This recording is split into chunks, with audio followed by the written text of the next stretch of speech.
Hey, so I wanted to talk, kind of give the ideas and strategies behind how I got the 6-minute, 30-second world record in the free-to-play ranges cooking challenge. So you notice we start in Varrock Castle. That's because it seems to be the furthest away from a teleport, so starting there saves us the time we'd have to run there from the Grand Exchange. You'll also notice that we cooked a trout, and that here at the lumberyard spot, we are cooking a sardine along with a potato. We use potatoes because we can store them in bags so we don't have to bank. My first run ever, I actually unnoted things at the Cooking Guild bank, but turns out potatoes are better for that because you don't ever have to unnote them. They're just in a sack.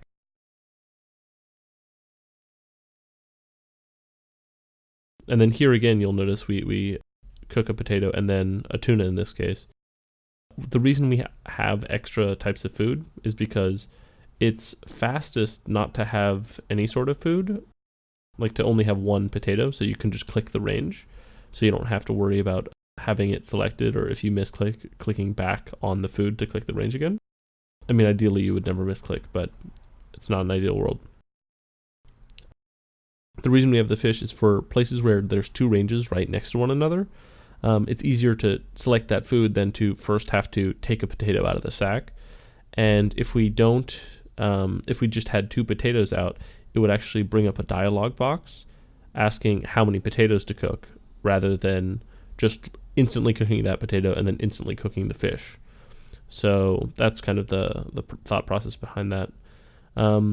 You'll notice we start with the lumberyard and then Falador Castle, and then Lumbridge. There's actually a very kind of thought out set of having all the two range slots kind of right after one another, and having the Lumbridge general store be right after this.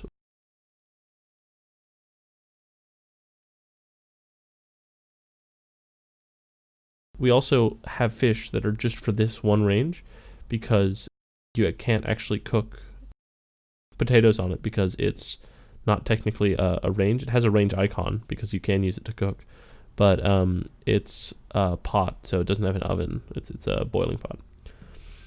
So now you see we go to Rimington, and Rimington seems to be the best way to get to Port Sarim. Potentially using the minigame teleport to the Rat's Pits might be better, but this run is actually pretty short, and to get from the Rat Pits to this kitchen still takes some time. But you'll see the sewer opening that you take to get to that range is right here. You see I misclick accidentally. So there is time to be saved. I believe sub 6 minutes would maybe be possible.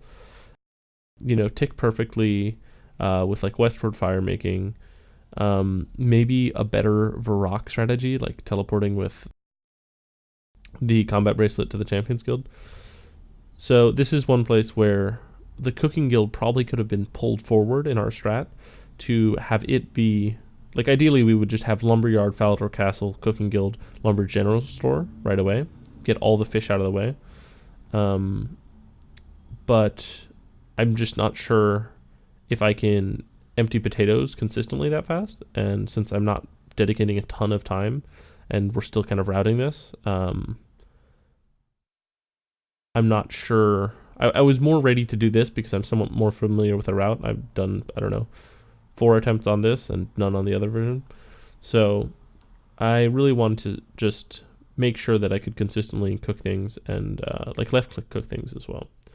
So then here you'll notice we take the Lumbridge Graveyard teleport, and before we use the Drainer teleport to get to Drainer Manor, the RCS spellbook is actually very helpful for this. We could use teleport tabs and then have be on the normal spellbook and use the normal spellbook tellies to get to Lumbridge and Rimington and Varrock. But the idea is if Rimington is going to be a house tab anyway, that we just modify, and if Varrock needs to be specifically the Varrock Center and not the Grand Exchange, might as well have those be tabs.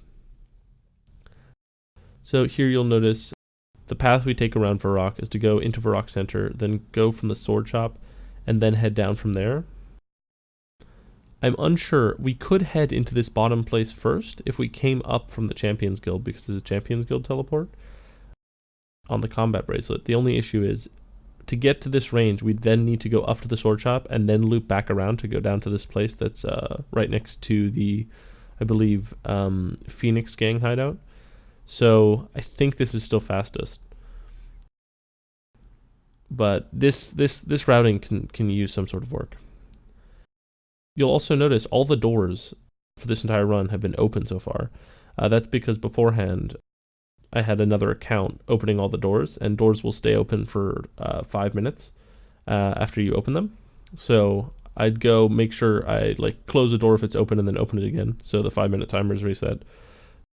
So that before doing this, I have kind of a leniency, so that I can click straight on a range, know that I'm walking there, and then already start thinking about, oh, rather than clicking on the door or clicking to walk up to the door. I know I mentioned in my first speedrun that walking up to a door and then opening it saves you some time, because otherwise you'll open the door from a tick further away, or like 1 square further away, which can cost you time sometimes.